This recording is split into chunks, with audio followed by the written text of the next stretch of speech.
Clash of Clans Podcast, Episode 1 of Boaz Presents.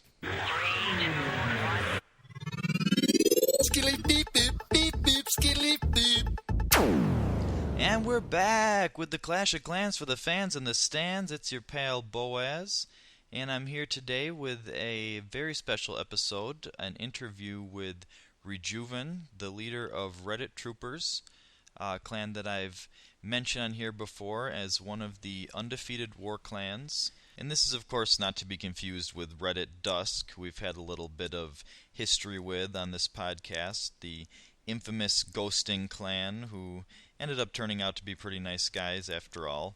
So the Boaz Presents episodes are going to be a series of interviews that I'm going to do with various members of the Clash community who might be notable or significant in some way.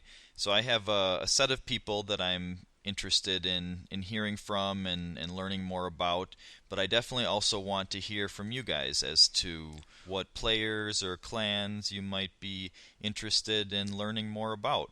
So definitely get in touch with me at TrueSonBoaz on Twitter or TrueSonBoaz@gmail.com if you want to give me any feedback, any ideas for interviews or for the show, or if you just want to say hi. I would love to hear from you. So without further ado, let's get to our interview with the Rejuvyn of Reddit Troopers. So I am here with Rejuvyn, the leader of Reddit Troopers, a clan I've talked about a few times on the podcast so far. As you guys might know, they're one of the undefeated war clans. So Rejuvyn, thanks so much for joining us today. Thanks for having me. So there are, last time I checked, 4 undefeated war clans, but Reddit Troopers is the one that I've been following the most closely because they're the highest level of the undefeated clans out there. Therefore, in my personal opinion, the top war clan in the game. So I wanted to get Rejuvyn in here to find out how they do it, what goes on behind the scenes there. So my first question for you, though, is just how you got started and how long you've been playing the game. I started playing the game probably about a year and a half ago. I actually found the game through Flammy's videos, like many other players. Oh, okay. And that led me to the subreddit. The Reddit clan system was just getting started at the time, so I joined one of their early clans. And then eventually Flammy wanted to create a new system where players could create their own Reddit clans and then apply for verification. And he asked me to sort of test drive this system. And that's how Reddit Troopers came about. So Reddit Troopers is one of the original Reddit clans? No, it's not one of the original clans that were sort of hand-created by Flammy and the other mods. Mm-hmm. Those follow the Greek alphabet. Oh, okay.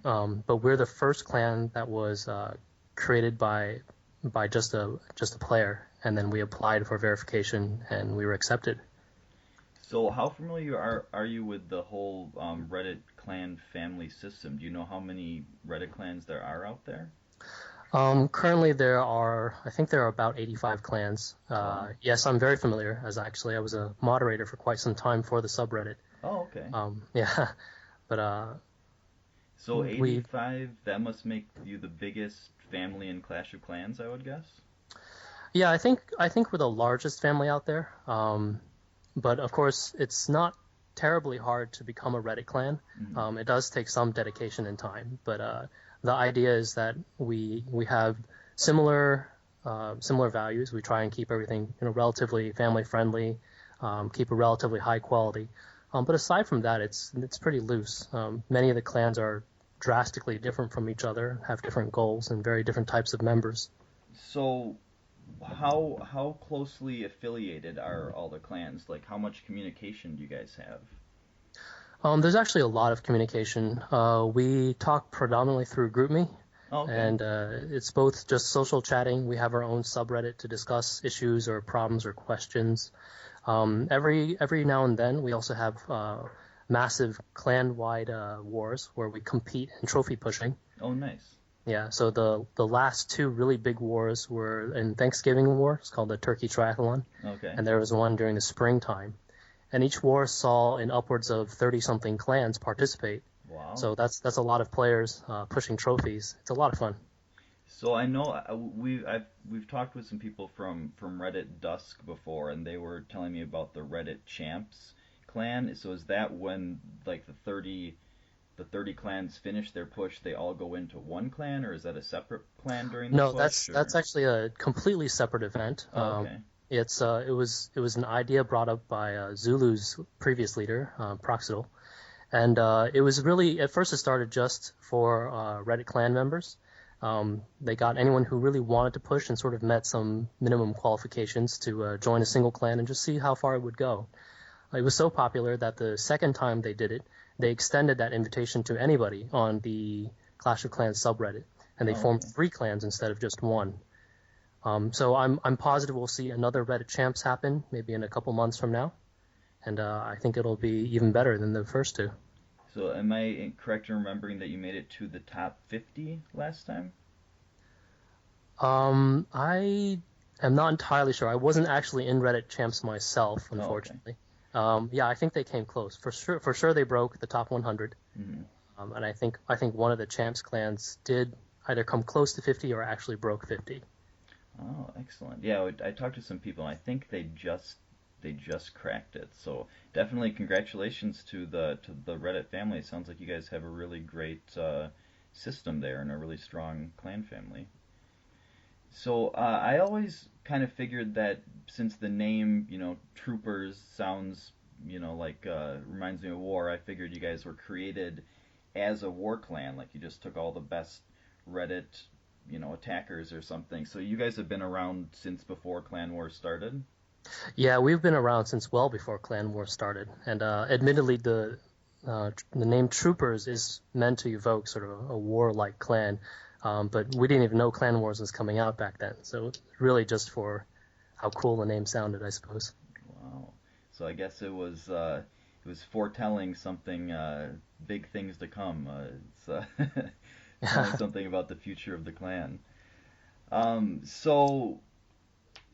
So take me through a Reddit Troopers clan war. How many players do you guys usually have? This actually varies quite a bit. We, of course, started out with almost a full clan with 50 players, but as time wore on, many of our long-standing members felt that they weren't able to keep up with continuous warfare, Hmm. or we started removing members for performance issues, Hmm. and that led to attrition.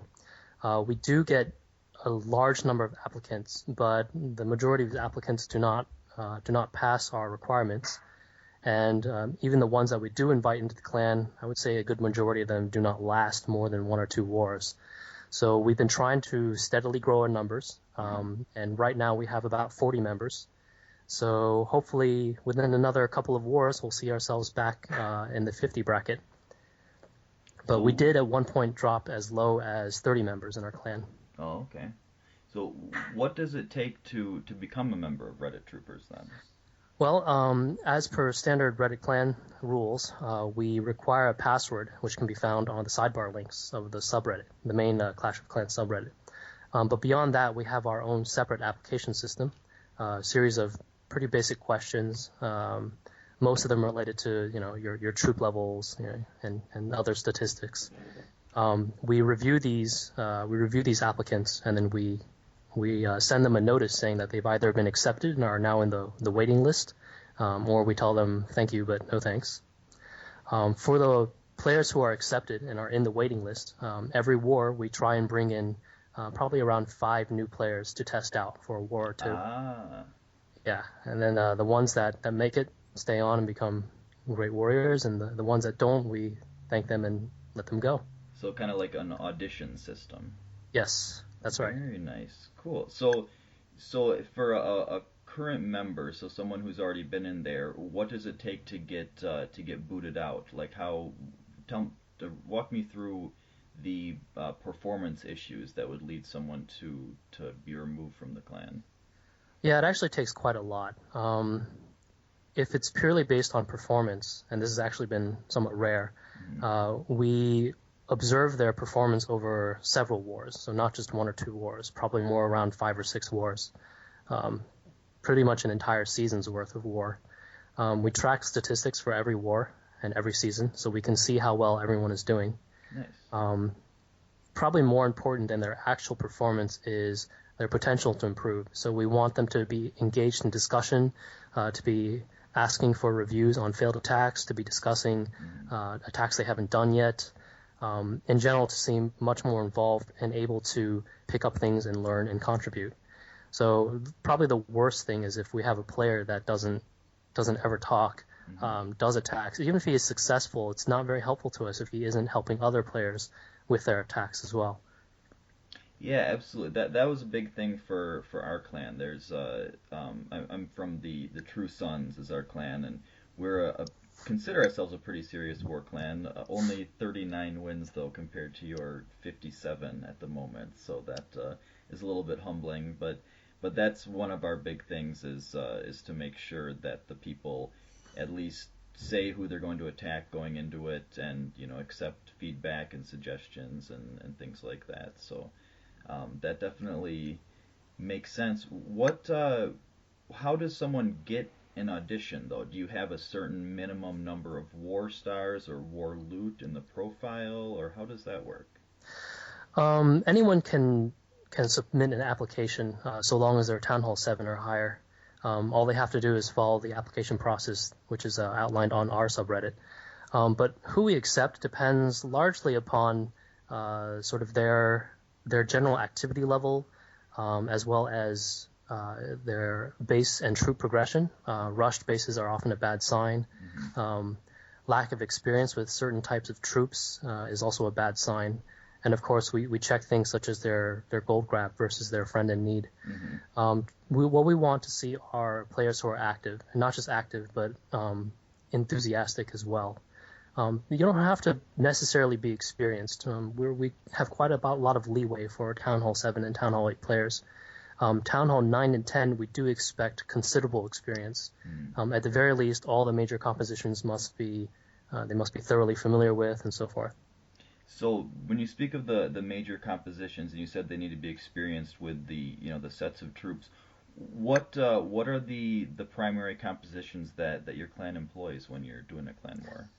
Well, probably same with everyone else. Pre-patch, we used hogs quite a lot. Of course. We ran training sessions for all of our members, teaching them how to break rings, how to guess where Teslas and bombs were, how to perfect luring, and so forth.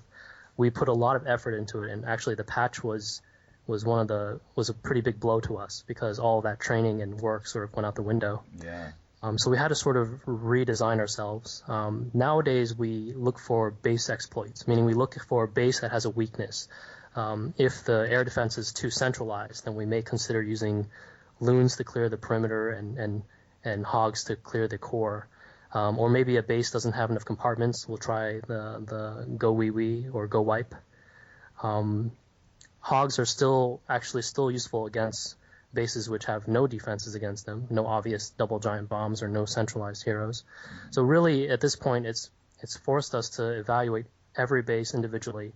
There are bases where we look at, and it's a really strong base. It's difficult to 3-star. We have no choice but to just throw in mass dragons and go for 2.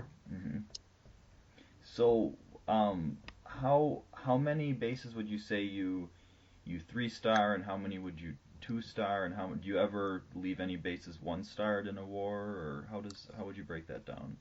It's a good question. It depends on the proficiency of the clan that we're facing and how good they are or how experienced they are at base design. Generally, the assumption we make when we sort of calculate stars and how many we need is that we assume we're going to 3-star any Town Hall 8, and then we assume we're going to 2-star every Town Hall 10. And then for Town Hall 9, that's, in my opinion, where the real differentiator is. That's where the real game is. If we can gain more 3-stars on the Town Hall 9s than they do us, then we're probably going to win. If many of their bases are difficult and we can only 2-star them, then that's a bad sign. It means it's going to be a tough war. generally we don't allow 1 star or God forbid 0 stars on any base. Hmm. That's actually a really interesting analysis that the Town Hall 9s are the tipping point, because Town Hall 10s, if people have a decent setup, it's pretty hard to 3-star any of them, and it's pretty embarrassing if you can't 3-star a Town Hall 8 or lower. So that's an interesting way to look at it. Do you have a certain person or people who are kind of the general in the war and kind of advise people who they should be attacking? Yes, absolutely. Actually, I'd say that it's not really possible to run a serious war clan without a very stable, a very dedicated set of leaders. Hmm. I have a couple co-leaders and a couple elders that have been with the clan for a very long time and have shown a lot of dedication. And it's not really possible to coordinate over a 24-hour period, the entire battle day, without people that were helping out from other time zones and whatnot. So it's really important to have a set of co-leaders and elders that you trust and are dedicated. You want to shout anybody out here for their help in coordinating the war efforts? Oh, yeah, sure. I mean, they know who they are. All the leaders really. G. Clyde and Winterfell are two of the co-leaders which have been with me from the very beginning, and the elder Calvinator is also with us from the very start. More recent additions include Hulk and Rocket Scientist.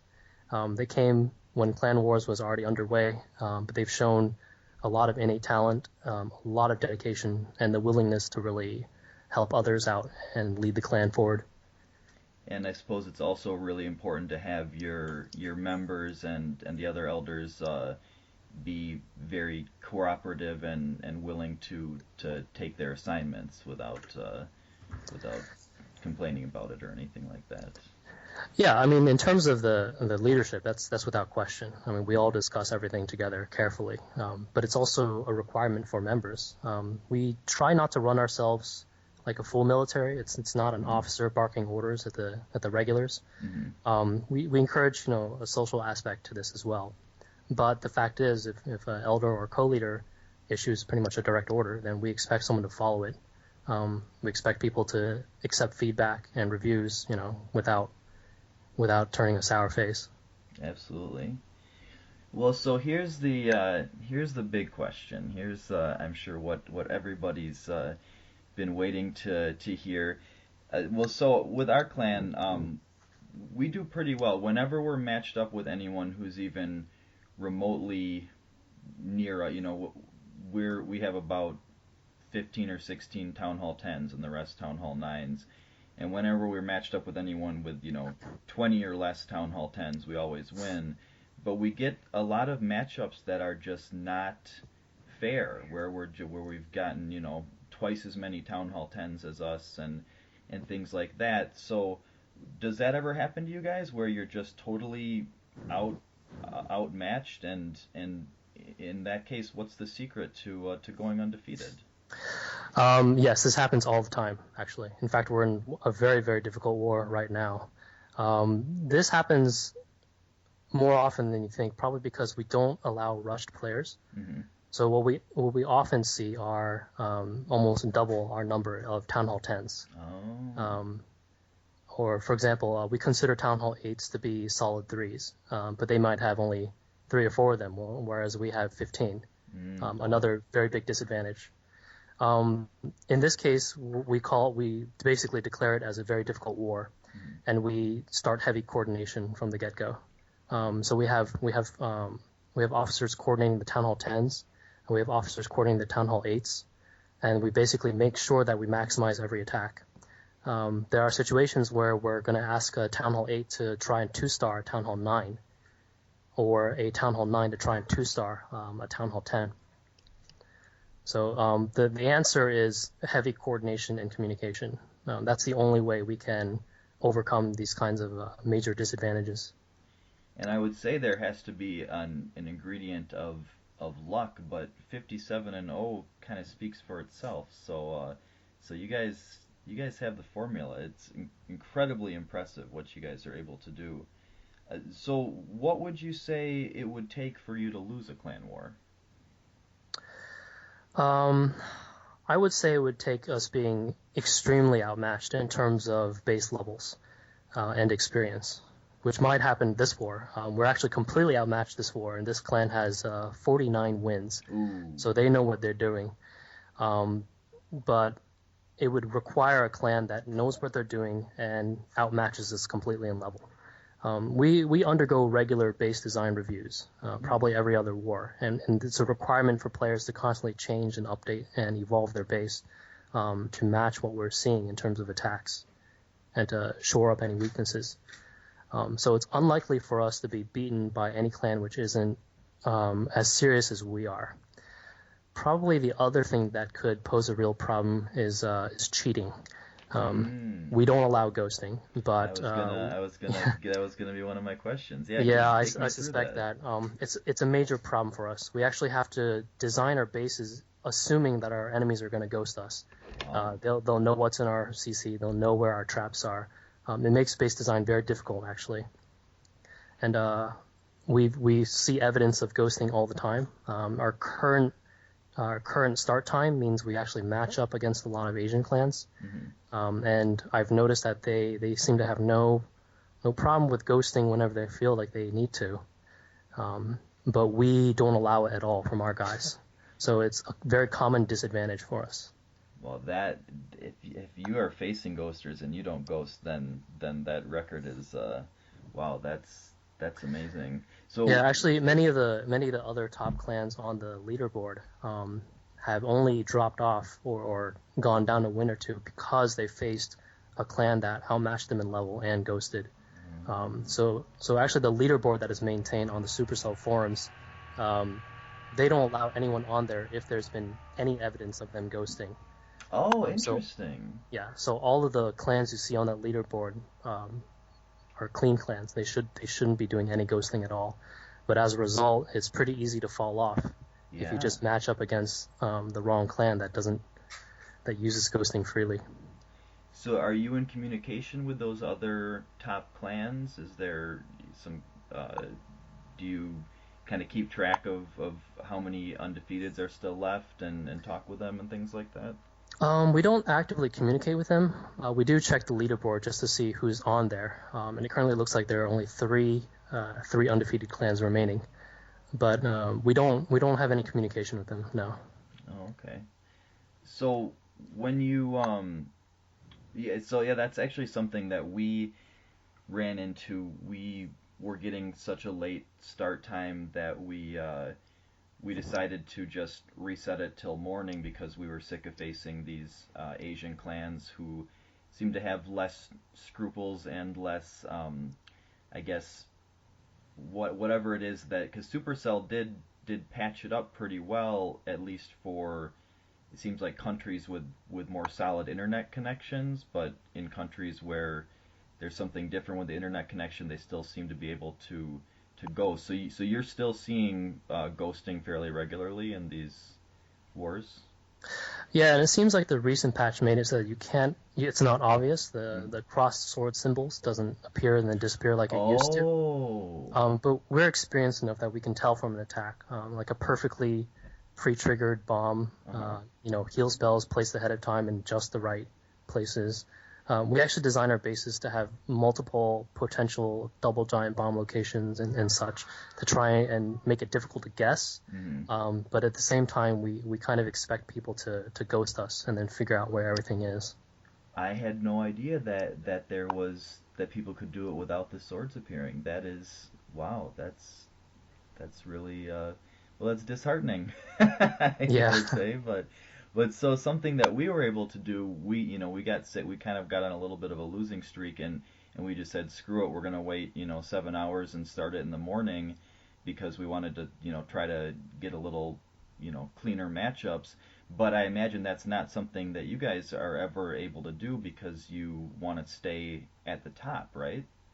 Yeah, that's correct. I think we're about 6 hours behind the clan in the number one spot. So we can't afford to wait, unfortunately. Hmm. Interesting. So what? So have you guys had to start wars in like the middle of the night your time and stuff like that? How has that worked? Yes, luckily we have officers that sort of span the globe. I'm in California, as I've told you, Mm-hmm. but we have officers in Australia, some in the UK. So it varies. We have enough guys that someone's always available to kick off a war. So I imagine, so at least the way it works for us is we never immediately start one after one ends. We go through and talk and group me and say we need to kick this person, or this person is on vacation right now, let's temporarily remove them, things like that. So do you kind of have everything in place in advance so that you can start it, so you can do the booting immediately and then just start it right away, or what's your process between the war ending and the war beginning? Yeah, that's about right. We do start a war immediately after the previous one ends. And if we are to remove anyone, or if anyone has to go on vacation and needs to be out of the clan for a while, then it happens before the war's end. And we also have our set system for war base CC donations and who's doing it. So none of this has to be discussed ahead of time. So what is your system for the war-based donations? We have a different combination of troops for Town Hall 8, 9, and 10. Oh, And then we, interesting. we just have different players or officers assigned to staffing those war bases every single war. So what's the troop combo for a Town Hall 8 war-based defensive clan castle? Well, that'd be giving away some trade secrets. Oh, sorry. Oh, yeah. I guess I didn't think about that. Okay, well That's we okay. won't go into that then. Um, so you mentioned training sessions. What did you mean by when you were saying that you were, when you were helping everyone master the hogs? What does a training session entail? In the off chance we have a relatively easy war, or possibly even a blowout, which hasn't happened in a long time, we start assigning people to attack certain bases that might be difficult for them, or to use a composition which they're not familiar with. Not because we need the stars, just because we want them to get in practice. We want them to try using this composition and do the lure properly, do the deploy properly, and so forth. In some cases, let's say a Town Hall 8, all the Town Hall 8 bases have already been 3-starred. We'll just have him attack another Town Hall 8. Oh, okay. Use a composition as if he was trying to go for 3 stars. And in this case, it seems wasteful, but this allows the player to practice and then get some more experience in. We do allow for easy wars. A player can use their second attack for sniping a base or Oh, a loot wow. rat, just as a bit of ways of rewarding them for their hard work. But at the same time, we encourage them to use extra attacks just for practice and honing their skills. Interesting. Well, so when you say that you set up the base designs in such a way that, well, actually, I guess the first question is, I'm assuming you all had anti-hog bases when hogs were the rule, and then ever since the update, how has your defensive base designs changed? The bases still have to retain many aspects of anti-hog bases from the past, mainly because if a base has no sort of setup to counter hogs, then hogs are still a viable composition, especially if you're facing attacks from a higher level of town hall. And that's actually a core base design metric that we use, is that Town Hall 9 must be able to survive a Town Hall 10 attack, and Town Hall 8 must be able to survive a Town Hall 9. So we designed that in mind. And hogs are actually quite difficult to stop unless you have the correct double giant bombs in place, the ring, and centralized heroes, and so forth. But in addition to that, because we're seeing a lot of other different comps being used, we try and add in more characteristics to each base, compartments to fend off GoWiWi, smarter placement of air defense to fend off dragons, and so forth.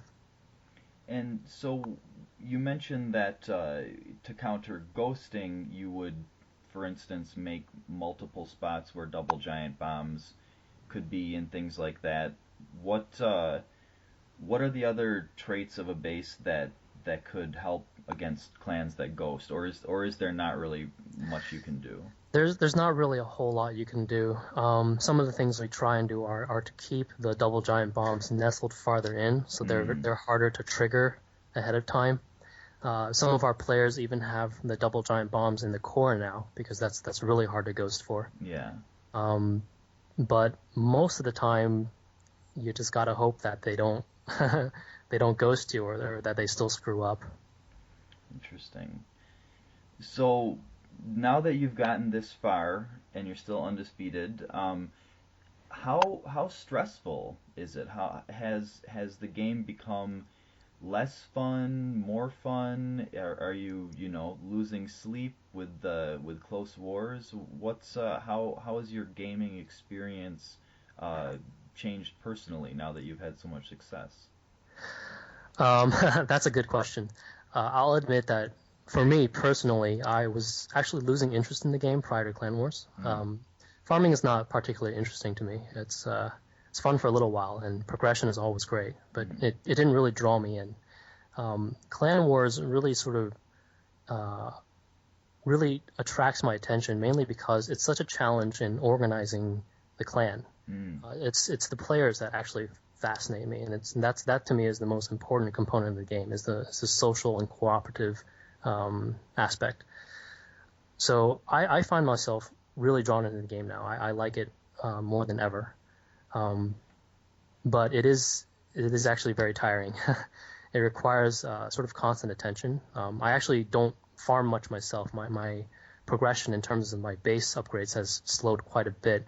Almost all of my time is spent communicating with my officers, with other clans, planning things out, helping review base designs, and so forth. So I don't actually farm a whole lot anymore. I probably just do 3 or 4 raids a day, if that. That was actually going to be one of my questions. When you have such a serious war clan, do you have any time left to farm? Well, a lot of players do have time to farm. It all depends on your personal obligations. But I have a family now. I have a couple kids, including a newborn. So my time is now extremely limited. So any time I do have is generally spent helping the clan organize and to review attacks and bases and so forth. We have lost a number of players because they couldn't commit the time, or actually because they did find continuous warfare very stressful. But I think that this will vary depending on the player. Do you have a system for people to take breaks? That's something that we've been kind of talking about in our clan. So far we've been kind of saying, if you don't want to war all the time, kind of go find a different clan. But now we're kind of wondering if we should have, a vacation clan, or, something. We've been kind of tossing around some ideas. Do you guys ever think about things like that, giving people like a break, or do people not want? I mean, most of our guys don't want a break. We want to be warring all the time. But have you run into that issue at all? Oh yes. As I said, people have real life obligations, and obviously their obligations should come before the game. So if they go on vacation, or if they're entering a particularly difficult period of work, what we do is we just ask them to tell us from what date to when they will be unavailable, and then they step out of the clan for that duration. We try not to, we ask people to dedicate a lot, so it's not fair for us to require them to be present in the clan at all times. So yeah, players welcome to take a vacation anytime. Really, the only requirement is that they give us advance notice, and that they give us a set return date. Interesting. That makes sense. What would you say is the best clan that you've faced? That's an interesting question. Or maybe there's a few that stick out. There've been a number of really close wars, but I would say most of those are because the opposing clan has ghosted us, or just drastically outleveled us. Probably one of the most interesting clans we faced. I can't quite remember their name. It was a long time ago. European clan. We were actually quite evenly matched in levels, and they are all in the same time zone, so they organize their players to attack from the bottom up, meaning their lowest level player went first, and the next, and then the next. Oh, interesting. And they were good. They knew this was back when hogs were predominantly the main force to use, and they tore apart our bases. They were experts in breaking rings and doing lures, and they weren't cheating either, because back then you could see, and we knew they were not. But it was a close call, and where they really only tripped up was when they started attacking our highest Town Hall 9s and our Town Hall 10s. And it was clear at that point that they didn't quite have the experience there. Our Town Hall 10s and top 9s had a little bit more experience in how to cleanly go wee another Town Hall 10 base and so forth. So we ended up winning that, but it was such a good war that their leader came over for a little bit, and we chatted and really told each other that it was a great war. And I think that they were one of the best clans we'd faced. Nice. Yeah, we do that with other clans. They were called Venezuela. Venezuela. Okay. Shout out to Venezuela. Good job, guys. So yeah, that's something that we'll do in the True Sons, is we will send someone over, or the other opposing clan will send someone over after a particularly good war, and compare notes and give each other props and everything. And another thing is, when we would get ghosted, and we knew we would get ghosted, we would send an emissary over to talk some smack to them, and let them know that we knew they were ghosting, and that they didn't really win fairly and stuff like that. Do you ever kind of call clans out for ghosting or cheating or things like that? No, we don't. For a couple reasons. First of all, clan hopping is actually against the rules in our clan, Okay. just to keep things simple. So we don't allow players to hop out just to say hi or anything like that. Mm-hmm. Second, a lot of the clans that ghost us recently are Asian, so I don't think they'd understand us anyways. Uh-huh. And third, really it's just sort of general unwritten policy not to really cause trouble. Okay. We don't go out and we don't go out of our way to sort of call out other clans or insult other clans. Mm-hmm. We just want players to sort of maintain a good professional level of attitude and gameplay. And we don't think it's really useful or necessary to go out and try and, make a big deal if someone did cheat. Mm-hmm. We just don't do it ourselves. Well, that is very admirable. I gotta say, it's kind of one of the tenets of our clan to talk a lot of smack and rub things in and stuff like that. But that's kind of the group of guys we have. It helps to blow off steam, because getting ghosted can be so frustrating and stuff. Yeah, I really, it's very frustrating. that's very admirable that you kind of. I suppose when you win all the time, though, it's probably goes down a little smoother. It's only when we would get ghosted and lose that's when it would That it'd is be a good especially point. painful. Yeah. But well, so speaking of people coming over from other clans to visit, do you something that's happened with us quite a few times is when we'll blow someone out, we'll have players from that clan come and join our clan, because they're like, this clan, my clan does not take it seriously. They, aren't, they're just not doing it the way that I want to do it, and you guys are, obviously better. So do you kind of get prisoners of war, so to speak, people coming over and defecting over to your side? That's an interesting question. It's happened before, but it's quite rare. It's probably happened maybe 2 or 3 times. But overall, no, we don't really see people abandon their clans to come join us. Mm-hmm. We did have one clan that was quite impressed with us and actually decided to become a verified Reddit clan. Oh wow!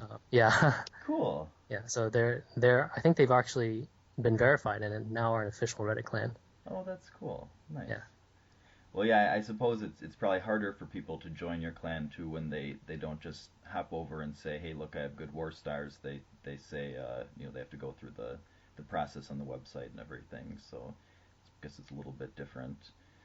But yeah, that's very cool that they admired you enough to want to join the Reddit family. Another notch in the Reddit family belt there. So something that I've been kind of wondering about, we have also a strict rule against rushing. We want anyone who joins the clan to be where they should be, in terms of their defensive development and everything. And so I'm starting to wonder if that is actually a liability in war, because we're facing so many Town Hall 10s, and I'm starting to realize, I think, because, you know, I'm max Town Hall 9 that's now working on walls and heroes and things before I go up to Town Hall 10 pretty soon. And so my base is probably higher in terms of the map, hierarchy over quite a few Town Hall 10s that have much better troops and everything. So do you think that there could be actually an advantage to rushing when it comes to clan wars? Oh yes, absolutely. If you go to our clan subreddit and you look on the sidebar, there's a link to a series of YouTube videos by one of our officers. His name is Hulk, and his YouTube series is called The Hulk Files. And Hulk was sort of a rush Town Hall 9, and his thinking was that certain defenses are key. The Expos at 9, the Archer Queen at 9, the Inferno Towers at 10. And having these key defenses is enough to actually make your base almost unassailable. In other words, very difficult to 3-star by a lower level Town Hall. But if you sort of rush many of your other defenses, you can actually drop your overall base rank enough to match you against easier opponents. And in that sense, offense is more important than defense. And he's actually trying an experiment now where he's heavily rushing straight to Town Hall 9, pretty much ignoring almost all his defenses, just to show the power of offense, both in farming and in war, over the need for defenses. So yeah, I would say that there's a lot of discussion and a lot of different thinking about this, but for sure, rushing. What we try not to accept are players who have rushed really heavily, meaning their base defense are sorely lacking and they're just going to offer up easy 3-stars every time, or something like that. But I can definitely see some advantages in dropping your wall level a little or some other defenses. In lieu of having a really strong offense in order to keep your base rank low. Yeah, that's. I think there's definitely something to be said for that. I'll have to check out that YouTube. And in terms of matchmaking, we have seen before some clans will stack half of their clan with Town Hall 10s, and the other half they'll have something ridiculously low, like a bunch of Town Hall 4s or Town Hall 5s, in order to take the overall clan rank low. If they match up against a clan with a fairly normal distribution, meaning they have 7s, 8s, 9s, and 10s, then that means they have a large number of Town Hall 10s to bring to bear against the enemy clan, and actually gives them a decisive advantage. It doesn't matter if half their clan can be easily 3-starred if the other half is somewhat untouchable and responsible for cleaning up the entire enemy side of things. So yeah, there are people who are aware of the advantages of keeping certain defense levels low, and just going for all-out offense. That's one of the hosts of the podcast, Boneyard. He had actually brought that up as a what he thought would be a great clan war strategy, having half the clan be Town Hall 10s so they can 3-star everyone, and then the other half be lower guys to lower the overall ranking. So did that seem like that was working for those guys? Did that seem like a good strategy? I think we've only encountered this maybe like 2 times, and both times the attacking skill of the Town Hall 10s was pretty poor. A lot of their Town Hall 10s were rushed. Also, we just carefully navigated bases, and we were able to gain solid stars even though they were majority Town Hall 10. So it was something we were able to overcome. But I imagine in the hands of skilled players, it could be a really good. I don't know if I should call it a strategy. It does seem a little bit like it's gaming the system, but yeah.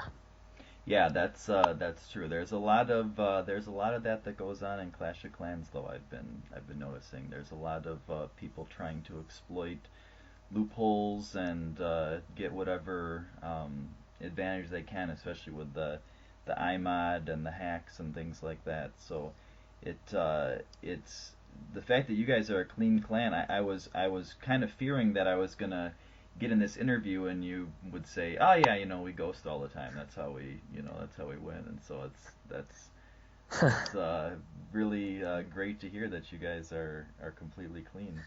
Well, I'd actually say that for many sort of online or competitive games, players are often always trying to find an edge.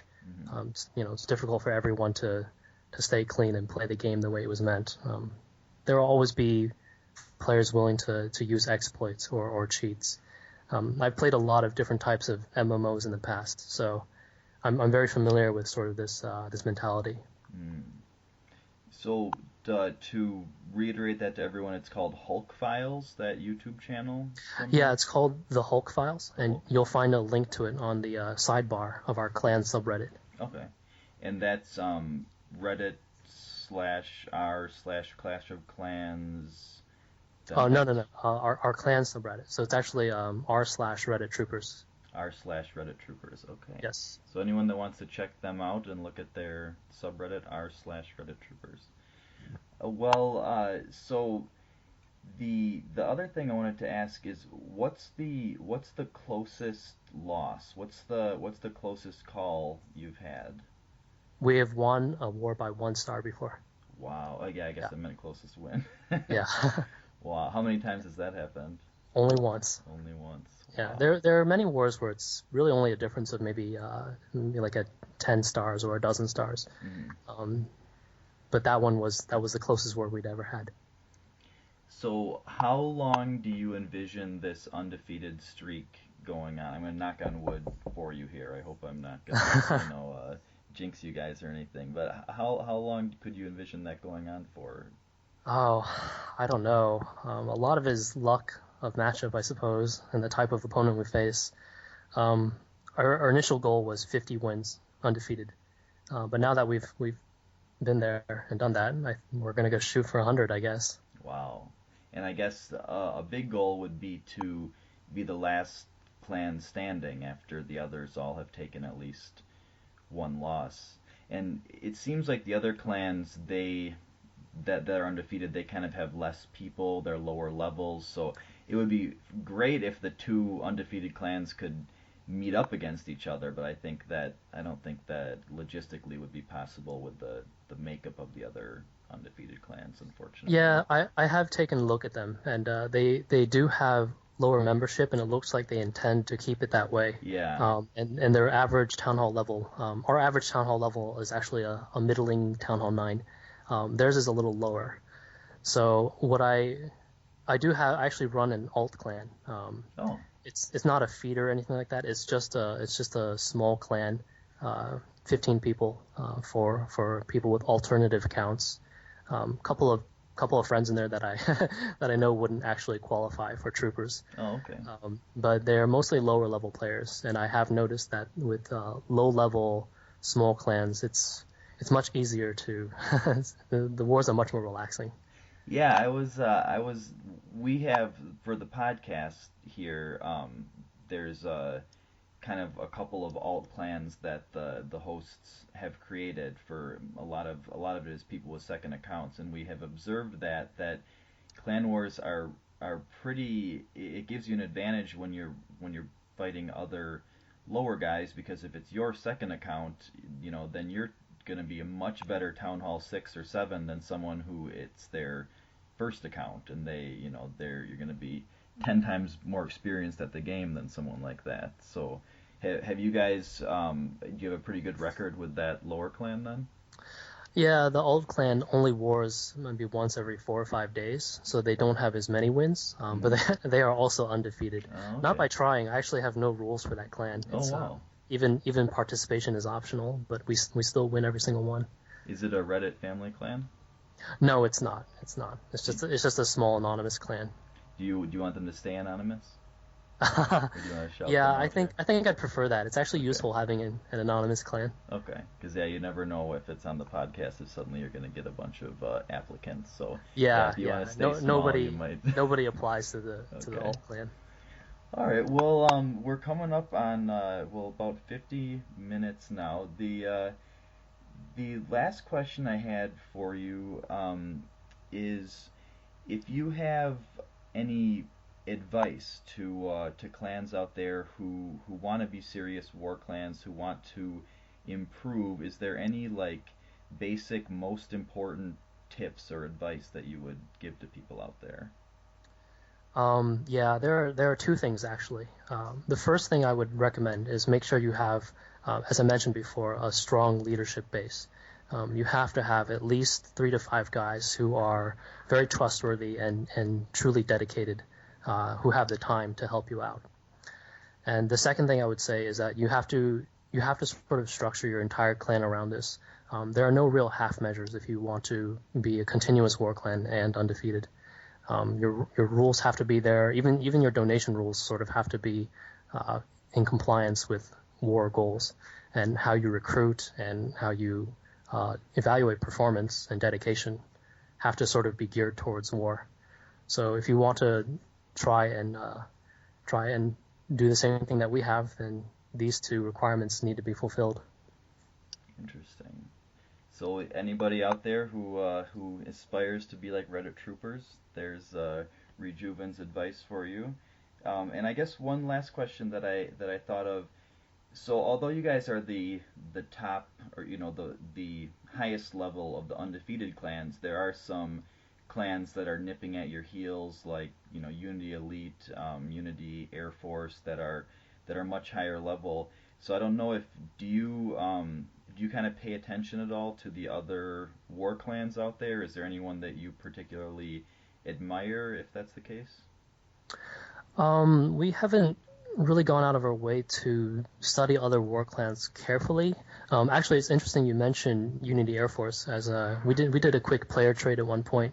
We had a Town Hall 10 or 2 visit them, see how they did some things. They had some guys come over, take a look at us. Oh, cool. But most of the other clans, we don't really have any communication with them. So probably just not really much opportunity there. But if anyone really does want to contact me, they can always send me a private message through Reddit. They can also just send an email at reddittroopers@gmail.com. reddittroopers@gmail.com. Yeah, so we're always willing to talk to other clans. Excellent.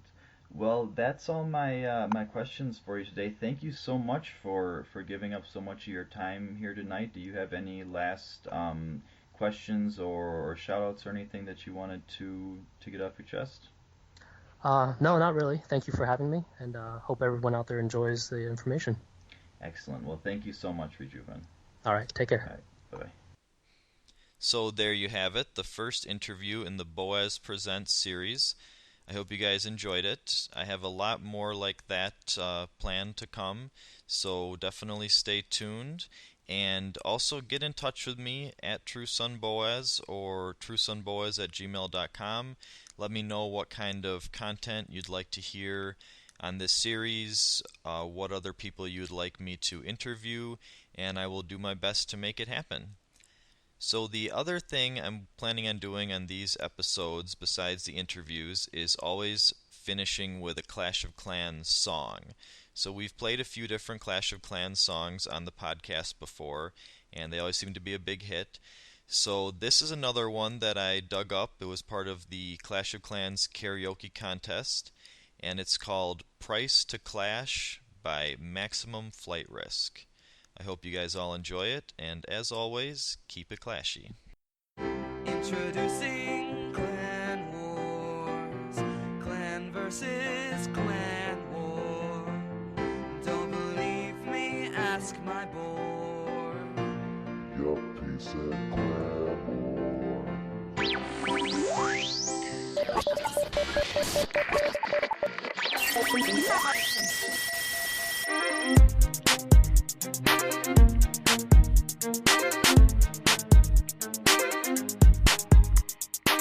You've been waiting a couple of years. Clan Wars is finally here. How do we make that super clear? Yeah, we got Clan Wars.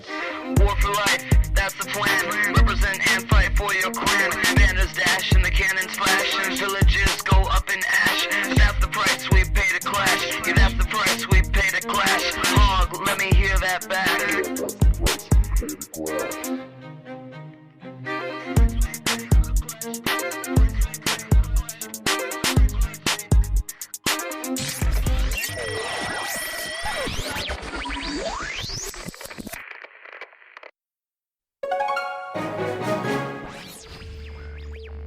skilly beep boop, skilly beep.